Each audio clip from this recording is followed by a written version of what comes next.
அனைவருக்கும் வணக்கம். இன்னைக்கு நம்ம பார்க்க போற தலைப்பு, அரசு பள்ளி வறுமையின் அடையாளம் அல்ல, அது பெருமையின் அடையாளம். அப்படி மாறதுக்கு என்னென்ன மாற்றங்கள் கொண்டு வரணும், அதை பத்தி தான் இந்த வீடியோல பார்க்க போறோம். முதல் மாற்றம், அரசு பள்ளியில படித்தவர்களுக்கு மட்டுமே அரசு வேலை.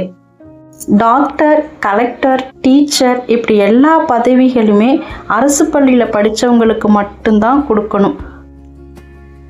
அரசு வேலையில் உள்ளவர்கள் மற்றும் அரசியல்வாதிகள் கண்டிப்பா தன்னுடைய குழந்தைகளை அரசு பள்ளியில தான் சேர்க்கணும்.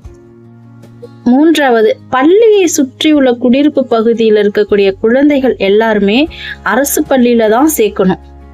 நான்காவது, 2 சீருடைகள் தரமானதா கொடுக்கணும்.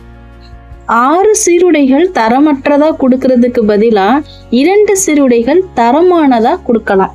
அனைத்து பள்ளிகளுமே ஒரே மாதிரியான பாடத்திட்டம் மற்றும் கலைத்திட்டம் ஒரே மாதிரியாக இருக்கணும்.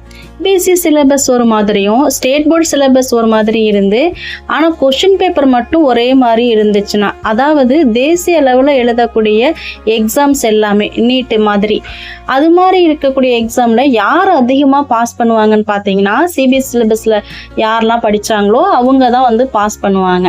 இதனால் கவர்மெண்ட் ஸ்கூலில் படித்த குழந்தைங்க ரொம்ப பாதிப்படைகிறாங்க.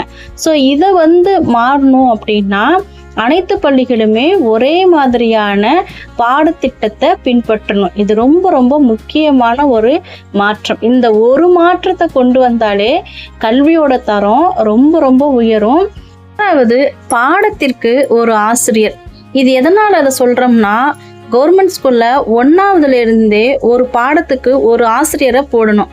1:30 அப்படின்ற ரேஷியோவை அவங்க எடுத்துட்டு ஒரு பாடத்துக்கு ஒரு ஆசிரியர் போடும் பொழுது அந்த பாடம் சார்ந்த கருத்து, அந்த பாடம் சார்ந்த அறிவு ஆழமாகவும் விரிவாகவும் குழந்தைகளுக்கு சென்றடையும். தரமான கல்விக்கு தரமான கட்டமைப்பு, அதாவது வகுப்பறைகள் வெளிச்சமானதாகவும் காற்றோட்டமான வகுப்பறைகளாக இருக்கணும். அடுத்து அறிவியல் ஆய்வகம், செய்முறை விளக்கத்துடன் கூடிய ஆய்வகமாக அது இருக்கணும். கணினி ஆய்வகம், இணைய வசதியுடன் கணினி கற்றல் நடைபெறணும். அடுத்து நூலகம், அறிவு செல்வத்தை வழங்கக்கூடிய நூலகம் கண்டிப்பாக இருக்கணும். அடுத்து பார்த்திங்கன்னா ரொம்ப முக்கியமானது தூய்மையான குடிநீர் வசதி இருக்கணும். அடுத்து ரொம்ப முக்கியமானது ஆண்களுக்கும் பெண்களுக்கும் தனித்தனியான கழிப்பறைகள் வேணும். அது மட்டும் இல்லாமல் விளையாட்டு மைதானம், அதுக்கப்புறம் மதிய உணவு, மருத்துவ வசதி, மின்சார வசதி, சோலார் வசதி, இப்படி எல்லா வசதிகளுமே நிறைஞ்ச ஒரு கல்விக்கூடமாக ஒரு தரமான கட்டமைப்போடு இருக்கணும் நம்முடைய பள்ளிக்கூடம். ஃபைனலாக பேரண்ட்ஸ் மீட்டிங்கில் ஆசிரியர், பெற்றோரை தவிர வேறு யார் இருக்கணும்னா கல்வி அதிகாரி இருக்கணும். அதாவது டிஓஓ, சிஓஓ, பிஓஓ இல்லை கலெக்டரோ யாரோ ஒரு கல்வி அதிகாரி அங்கே இருக்கணும். அப்படி இருக்கும்போது அந்த பள்ளிக்கு தேவையான வளர்ச்சிகளை அவங்க உடனடியாக நிவர்த்தி செய்ய முடியும்.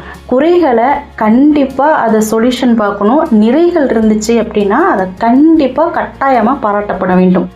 வரைக்கும் சொன்ன மாற்றங்களை கொண்டு வந்தாலே அரசு பள்ளி வறுமையின் அடையாளமாக இல்லாமல் அது ஒரு பெருமையின் அடையாளமாக கண்டிப்பாக மாறும்.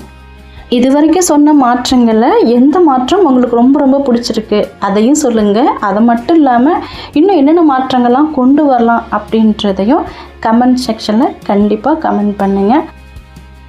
நன்றி.